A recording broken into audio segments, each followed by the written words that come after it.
seeing no face with style and grace. A wreck where he direct got flair and taste. Holds no drop crowd when he in the mix. In a throwback jersey and custom kicks. Hello there, hello there, hello there. So I've decided that I'm going to start posting these on Two Russians, One America. So obviously they go up on Two Russians, One Podcast. I'm going to switch the link so these go up on Two Russians, One Podcast. And I think it would be kind of cool because what I'm going to do is I'm going to start talking about my productions, what's been going on, what's happening. Not all podcasts, but just some of them will go on there. And I think it'll be a really a fun experience and something cool to listen to. So what I want to talk about today is it's going to be a short one. And what people have been asking me for have been like these lighting diagrams that I've been doing. So I'm calling them Lighting 101. Wow, so original, Lighting 101. Are very original there. Slava Ivan. And as you could tell, the logo is different. It's Two Russians, One America. I'm the Two Russians. I'm the Slava, the mainstream horror guy. Ivan, the Hall of Fame porn director.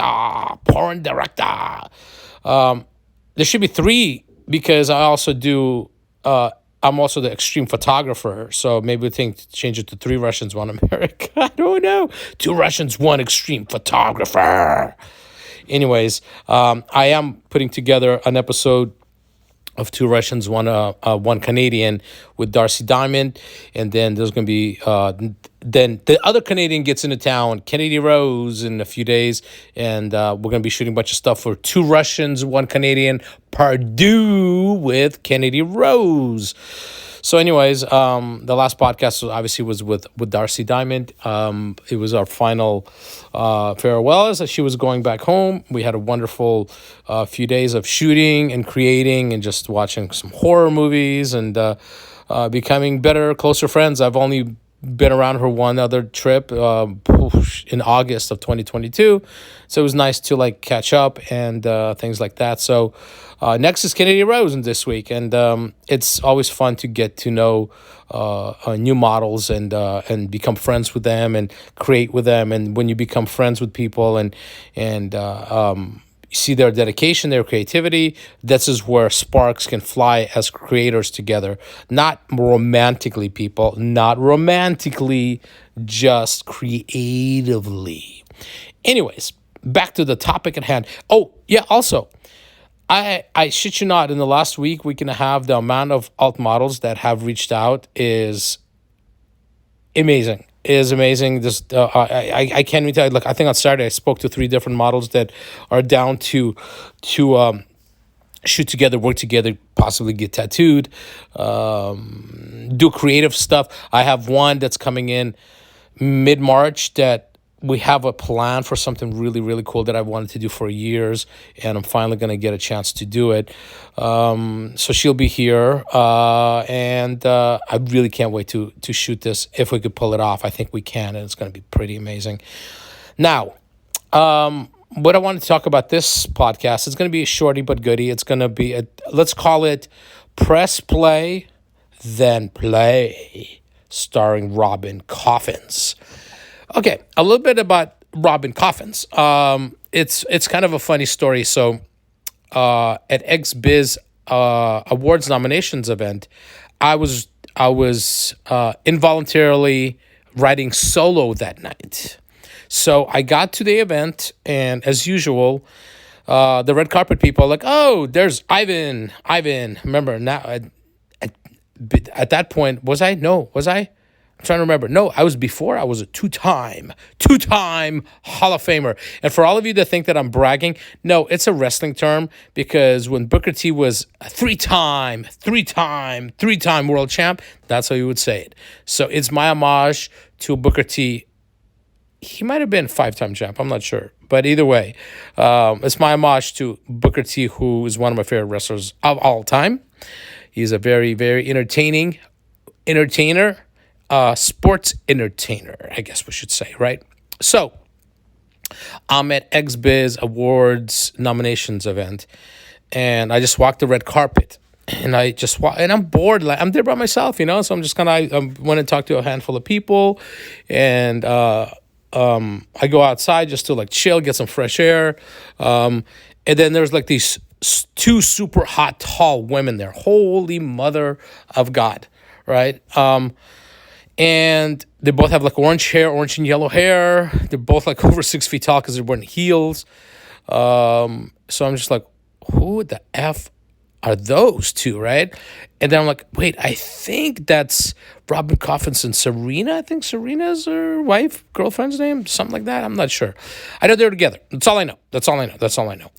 Anyways, I was like, holy shit. Like, they have, like, I've never seen them in person. They're like super tall. So that means the legs are super long. And I could shoot some really cool shit with them. But since I'm very shy and very socially awkward, I don't come up to people. I don't introduce myself. Not because I'm an asshole or I'm unapproachable. In fact, I'm very approachable. I prefer people approach me because I can't approach them. So I didn't approach them. I just walked by them, made eye contact with them. They looked at me, and we moved on with our day, with our night. Never talked to them. So fast forward to AVN Awards, and again, involuntarily riding solo. This was my year of solo events together, at least the last two.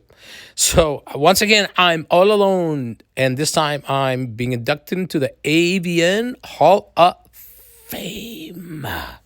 So after the award show, I see them two standing there, right? So I'm like, I'm gonna suck it all up, and I'm gonna go and talk to them. I'm gonna just go talk to them and introduce myself and see if we could collaborate together. I'm an alt erotic director, and they're very alt, and let's shoot some cool shit together. And so I beeline right for them, walking right towards them, and then our eyes lock. All of our 6 eyes lock. 4 from their direction, 2 from my direction. And you hear that? Listen, it's my cat. She's in the garbage bag. And she's trying to... Are you trying to get out of the garbage bag? She's actually, on the handle part, she crawled through it, so it's like half her body. So it's like she's wearing it as a dress right now. How's that bag treating you, Zeno? Oh, you're not having a good time? Well, too bad. At least it's not around your neck, so you're fine. Anyways, so I'm walking towards them, and they're looking at me, and I'm looking at them, and I get close enough to within like screaming reach, I guess, and I freak out, and as I'm walking towards them, I'm like, quick left, and I darted away, and I'm like, oh man, I can't come up to. Mostly females, even men, but mostly females. I just can't. Like I'm shy as hell. Like, for anybody listen to this, whoever listens to this, if they do listen to it, know this: I will not approach you if I find you remotely attractive. Not even attractive in general. Like, I just don't approach females because I'm nervous. I'm like I don't want people thinking I'm trying to hit on them. Because our industry is so filled with creepers, I don't want to be that person. So I just if somebody introduces me, then we can start a conversation and go from there. But other than that, I don't. So I went home, back to the hotel, by myself. AVN Award Hall of Famer, going home by himself, dressed like a trophy. And I am someone's trophy husband in the near future, hopefully. Trophy boyfriend, whatever. Anyways, how about trophy co-creator, co-director? I like that. This cat, can you leave that bag alone, Zeno? What's your deal? She's just staring at me like a cat stares at you. So I I get back to LA after the AVN weekend. I'm like, fuck it. I'm just going to DM Robin Coffins. I DM'd her, and we started talking about collaborating. She's like, oh, I love your work. And I'm like, oh, I love your look. And so then I started like brainstorming what I can do. I'm like, I would love to use her for Ink Motel 4. But what am I going to use her for? Originally, we were thinking of doing a girl-girl scene. And so I was trying to come up with ideas, and then we're like, screw it. And then my original trip to Vegas was being postponed. So I hit her up. I'm like, look, it's probably better that we like wait a month or so. And when I come out, I'm gonna plan a day to do stuff with you, you know. And she loved the idea. She was fine with it. Then I started brainstorming, like, okay, so her color hair, what can I do with it that's really cool? I had an old gray Walkman. I'm like, oh, what if I get like yellow Walkman, old Walkman headset, you know, with the little foam sponges on each end. So I got that, and then I'm going, man, it's cool because it kind of like flows with the color of her hair. And then I'm like, what if I get an actual Walkman that's yellow? So I went and did some research on eBay, and I found a yellow Walkman, and I bought that to match. And I also bought those old Memorex audio cassettes that have the pink, yellow, and green on them. So I'm like, this is a perfect little color scheme. And so I took a picture of the stuff that I have, and I sent her a girl, hey, I want to do something really fun, elaborate with this. Do you mind? And she's like, I fucking love it. I'll go shopping right now. And so she went and bought an outfit that would match the props that I have. And my idea was that she comes into this hotel room and there's a camera set up. And she's kind of confused about the camera setup. And there's no audio. It's just like visually told with shadows and lighting and things like that. And then a phone goes off. Originally, I was going to use a rotary phone. But then I'm like, I have this really cool brick phone that I use for Ivan Dragon's character. So I'm like, I'm going to put this in this little cool. I have this box that's like a leopard print box. I'm gonna put it in there, like Ivan Dragon came into the room early, set up the camera, set all this stuff up, and left. So the plan was she walks in, she hears bring, bring, and she gets on the phone, listens to it, and whoever's on the other line, which would have been Ivan Dragon, my character, which I'm gonna shoot the inserts at some other time for the movie, for the update. We don't need it for her content. Her fans don't need to see my ugly face on her content. You know what I mean? Anyways, the scenario would be she's on the phone, and then the person on the line tells her to turn the camera light on and just start recording. So she goes to the camera, and I lit it really cool. I wanted to do something really cool with like a stream of light, so you could see poosh, across the room. What I did was I went to Sammy's that morning. That day was insane. This was on the Tuesday. I woke up at 5:30 in the morning, and I packed the car. I drove to Sammy's, which was a whole different direction from where I need to go to Vegas. I was gonna buy just canned smoke, so I could spray the smoke to create the shadow, the stream of light. But what I wound up doing was I'm walking around in Sammy's. This is how Sammy's gets you. It's kind of like Amazon. I bought black foil, black wrap, which I really needed to mold light with. That thing used to be like $15 for a roll. Now it's $44. It's insane. And then as I'm walking around, I'm going to the lomography camera section. No more Lomo cameras, but they have these little reusable 35 millimeter cameras that come with a little flash. So they're like basically point and shoot cameras, but they're not disposable. So they're reusable. So I went to the camera department, to the film department, and I bought a roll of portrait film and this little camera. I went in to buy $20 or whatever, $18 canned smoke, and I walked out with $140 worth of shit because it's what Sammy's does. But the thing is, when I buy all this stuff, it's all reinvestment into the content, into shooting cool stuff, giving girls really cool content. Now with this film camera, I could shoot little pictures here and there just for the girls, just to have something really cool for them to have, you know. They don't get the pictures right away. It's not a Polaroid. It's an actual film camera. So then I'll take it to the lab, get it processed, get it scanned, and give people these pictures, maybe print them out even, you know, once I scan them and see what they look like. But so that was the plan. And then after that, 4.5 hour drive to Vegas. I had a really, really important business meeting with a couple of people. That lasted till about 5:30. So I was ready by 5:30. By the time I left that meeting, I was at 12-hour day. And I knew I still had to go check in and I had to go set up lights, and I had to shoot this. Didn't have to, wanted to shoot this stuff. I actually gave Robin an out, and I'm like, hey, it's super windy tonight, and it was like insanely windy in Vegas, where there was like a high wind storm alert and things like that. And I was like, hey, if you want to shoot tomorrow, I'm free during the day tomorrow. Hoping like, please, let's shoot tomorrow. She's like, no, we'll come out tonight. All right, cool, sounds good, fine. Which meant like I had to check in and go and set up. So I checked in. I set up the lights the way I wanted to, for most part, and then Robin and Serena arrived, and they were just chilling while I set up. And then we, like it took a while to shoot because I wanted to make sure every shot, every frame looked good, because it's important to me. This is the first time I'm shooting her. I want to impress her with what I shoot, and plus I want really good content for her, for myself, for Ink Motel. So I set everything up, and we did testing. We did stills for every little setup that we had.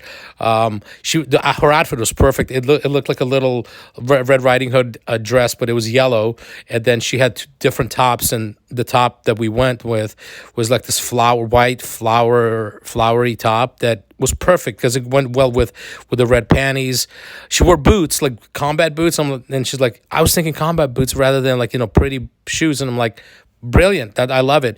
That was her call. She had glasses. Her whole outfit was her idea. She had this really cool little, looked like a military jacket that she wore over it.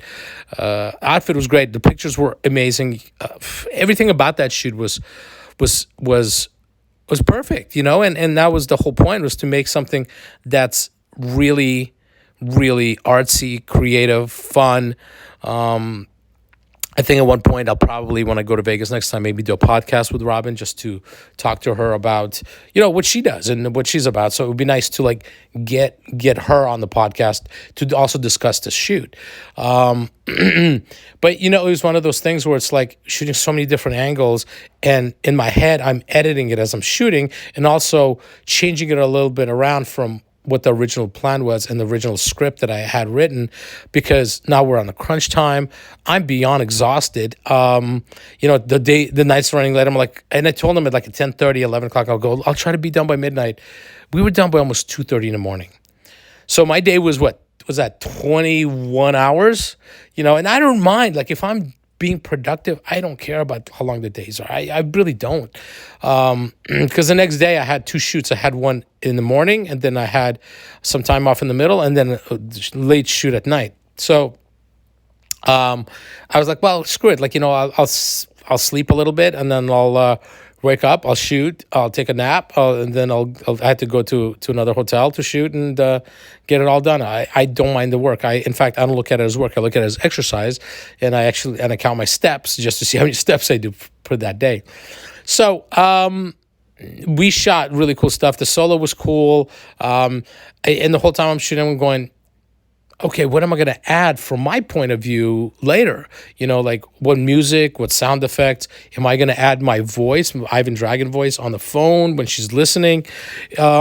All those things are going in my head. And then I'm thinking, as soon as we were done, I'm just like, man, I almost wish I could drive back to LA and just edit this stuff right now, just to see what it looks like, because I'm so excited about it, and it's something that I've been looking forward to ever since Robin and I started conversing, and it was finally here, and we shot it, and just the few images I looked at that we took stills of looked fantastic. And what I do after every shoot, I go take a long bath, I connect my camera to my cell phone, and I grab pictures off my camera to my cell phone, and I send them. I text them or WhatsApp them to the talent, just so they have images right away, so they're excited about it because I'm excited about it. So this is what I do. It's like the day doesn't end once the camera stops rolling. Like, either have to wrap up and leave the location. If I don't have to leave the location, like I said, like hotel rooms is perfect, because then I could go take a bath if they have a bathtub in there, and grab images and send them over. So, excuse me. So the shoot was great. It was what I was hoping for, and ever since, it's been like a few days since then, I get back. That was the first thing. That was the first thing I literally captured or downloaded to my computer and edited. Besides nothing else, everything else stayed on the cameras, on the cards. I wanted to get that done just because I wanted to see what it looks like. That was the whole thing. The other scenes that I shot were like really cool looking too, but this is the one that I've been waiting for a month to shoot. So I wanted to edited and then but it's still the solo's not edited, it's just the opening's edited because it was so cool. I wanted to post it, I wanted to shoot it, I wanted to post it, I wanted to post the pictures, I wanted to get her the opening, so she's excited about it.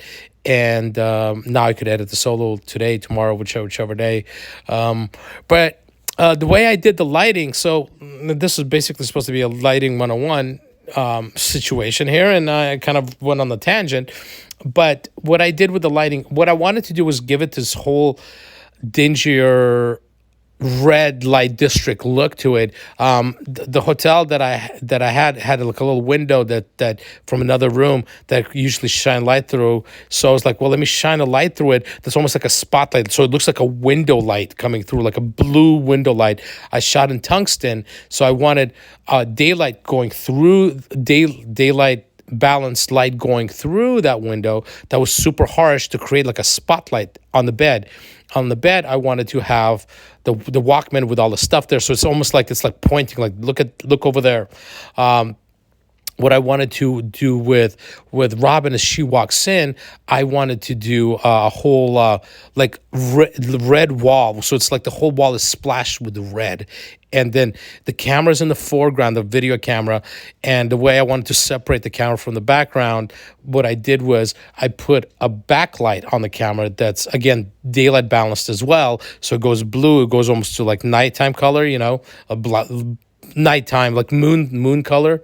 And I wanted, when Robin walks in, I wanted her silhouette just take over the wall, the red wall. So it's like here's the camera, there's the red wall, all of a sudden the silhouette of this woman walks in, and then she walks in the shot. She's out of focus because the camera is locked onto the camera. So you just see this first shadow come in, then you see this out of focus woman coming in closer to this camera. She gets closer, she comes into focus. That's the opening shot that I wanted from the beginning. That's the opening shot I lit and set up. We did a few takes of it.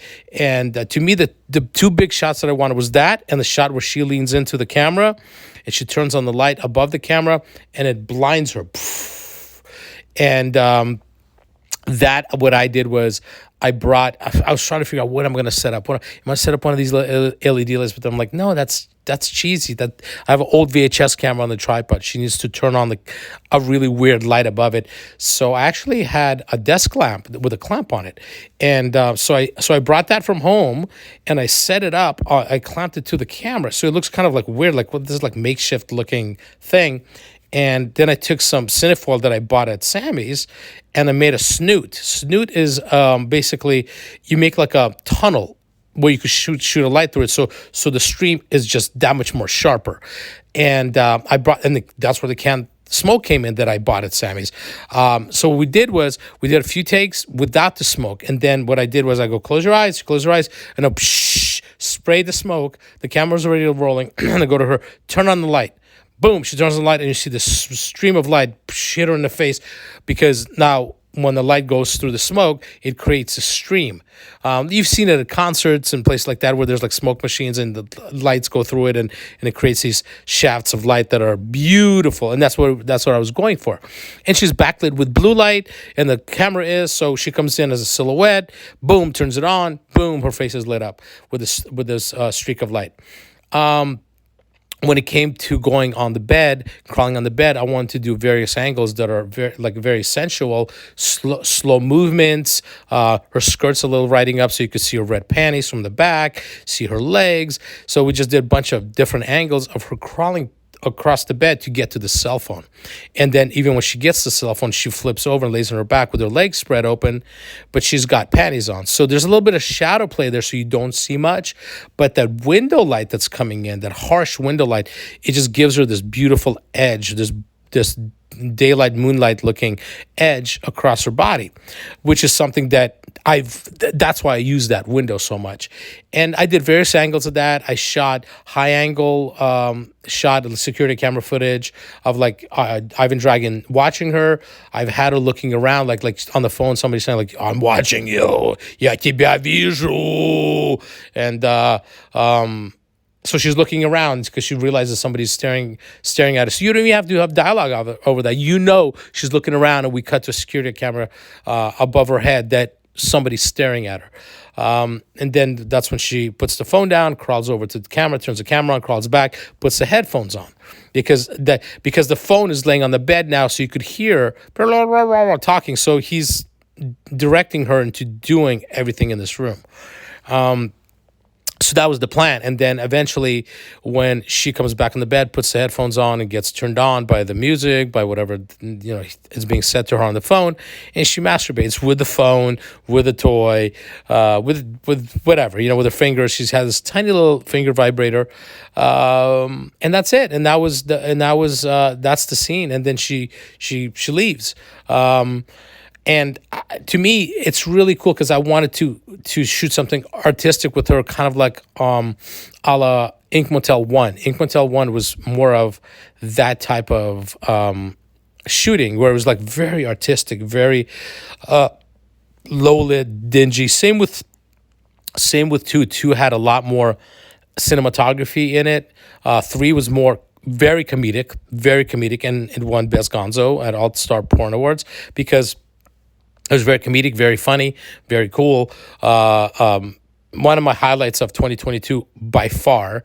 And this new one, in 2023, Ink Motel 4, I want to give it a little bit of both. Funny, some tattooing, and very artsy. I have this scene that I shot with Kitana Montana and Gunnar Stone that's very artistic, very red light district-y. And this kind of goes in that same realm. In part 1, I did this really cool stuff with Karma RX where it's lit like that red light district-y, old school, like 80s type of horror vibe or whatever, Grindhouse from the 60s and 70s. And that's what it was about. It was, and so I'm kind of going back to the roots of Ink Motel. So I'm combining like basically all 4 of them, where from 1, I take all the cinematography, film noir look. From 2 and 3, I take the characters from 2 and 3 and I combine them and I put them all together, and still having that film noir look and comedy and weird comedy and just ridiculousness of what Ink Motel series has become.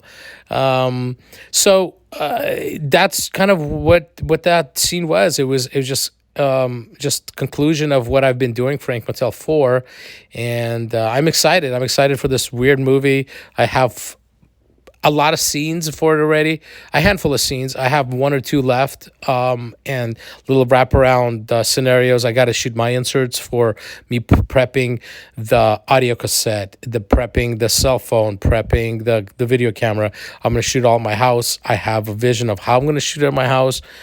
Now it's just executing it, putting the camera on the tripod, because I'm a one-man show. So put a camera on a tripod, flip the screen over, and watch myself do these close-ups while I'm rolling the camera. And that's it. So this was my Robin Coffins shoot idea that I sat on for a month and finally shot. I'll be doing more of these podcasts, talking about my lighting, talking about what the scene was about, why it was shot a certain way, and that's it. I think the next one we might do from what we're going to be shooting with Kennedy Rose. I also have something I want to talk about, the Darcy Diamond Hosferatu scene. The Kennedy Rose is called the Vegpire. She's going to be a vegan vampire. And there's just a lot more coming. So I'm pretty excited with Ink Motel 4, Hole Hunters 2, XPW's coming up in a few weeks. I still have my XPW Pleasures of the Flesh recap that I recorded, and I got to post it. And I'm thinking of starting to do Zoom interviews for the podcast, which I think would be great. And anybody listening who wants to be part of that, please hit me up. The more the better, please. Collaborations to shoot, to do podcasts together, to light. I want to create, interview, and make 2023 great again. Thank you very much, everybody. And I will talk to you later. If I could figure out how to turn this off right now. And here we go.